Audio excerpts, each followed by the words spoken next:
അതറിഞ്ഞൂടാ. ഇപ്പൊ എന്റെ ഈ സ്വഭാവമുള്ള ഒരാളെ ഒരിക്കലും ഞാൻ കല്യാണം കഴിക്കരുത്. തന്നോട് ഞാൻ എത്ര പ്രാവശ്യം പറയണം തന്റെ കല്യാണം നടക്കില്ല. പിന്നെ ഞാൻ എന്തിനു ജനിച്ചു?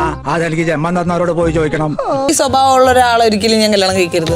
അതോടെ തീർന്ന്. പിന്നെ പണിയും വെക്കേണ്ടി വരും.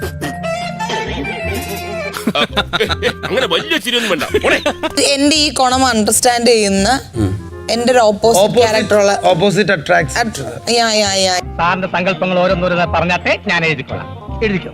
തെണ്ടിയിൽ തെണ്ടി, ചെറ്റയിൽ പരമചെറ്റ, ചെറ്റയിൽ പരമചെറ്റ. സഹിക്കാൻ സഹനം ആയിട്ട് ഒരാൾ വേണം. എനിക്ക് പറ്റുന്ന ഫാമിലി ആണോടാ. അവിടെ ഞങ്ങളുടെ ഞാൻ വിചാരിച്ച അഭിഷേകണ്ണനെ കെട്ടാൻ അത്ര വലിയ ബന്ധങ്ങളിലേക്ക് പോണോ ശിവൻകുട്ടി? റേഷൻ കട മറന്ന് മണ്ണെണ്ണ വാങ്ങണോ? അതിനേക്കാൾ നല്ലത് എന്റെ ശവം എടുക്കണതല്ലേ? ഒറ്റ വാക്കിൽ ഇനി അഭിഷേക് എന്റെ ജീവിതം നായനാക്കിയത്. എന്താടാ എനിക്ക് കുറവ് പറ. ഉള്ളൂ ഭയങ്കര ചൂട്. അത് മാത്രമേ ഉള്ളൂ. എന്താ എനിക്ക് കൂടുതലോ പറയാമല്ല. എനിക്കെന്താ കൂടുതലും അഹങ്കാരം ഇച്ചിരി കൂടുതലുണ്ട്.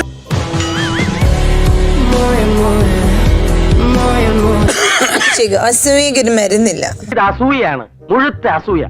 ഒന്ന് പോവാടാ മരമാക്കി പോയി തരത്തി പോയി കളിക്കടാ. ഇത്രയും സൽഗുണ സമ്പന്നയെ പാവാണെങ്കിൽ മോളെ വല്ല മറത്തി കൊണ്ട് ചേർക്ക്. ആദ്യം സിസ്റ്ററോ പിന്നീട് മദർ ആയിക്കോളും. അല്ല അവിടെ ഫാദേഴ്സ് എല്ലാം ഉണ്ടല്ലോ. സർവോപരി സൗന്ദര്യമുള്ള സർവോപരിയാ. No problem. എനിക്ക് കിട്ടേണ്ടത് ഞാൻ ചോദിച്ചു വാങ്ങിച്ചാണ്. പറയണം മക്കളെ, നിന്നെ കൊണ്ടൊക്കത്തില്ല. അങ്ങനെയാണെങ്കിൽ ഇന്നലെ ഇവിടെ അത്താടെ ഇവിടെ ഇറങ്ങി പോകേണ്ടി വന്നേനെ. കിട്ടിയാ? കിട്ടി, പലിശ സഹിതം കിട്ടി. മനസ്സ് നിറഞ്ഞു. തന്തയ്ക്ക് വിളിച്ച പോലത്തെ ഒരു സുഖം.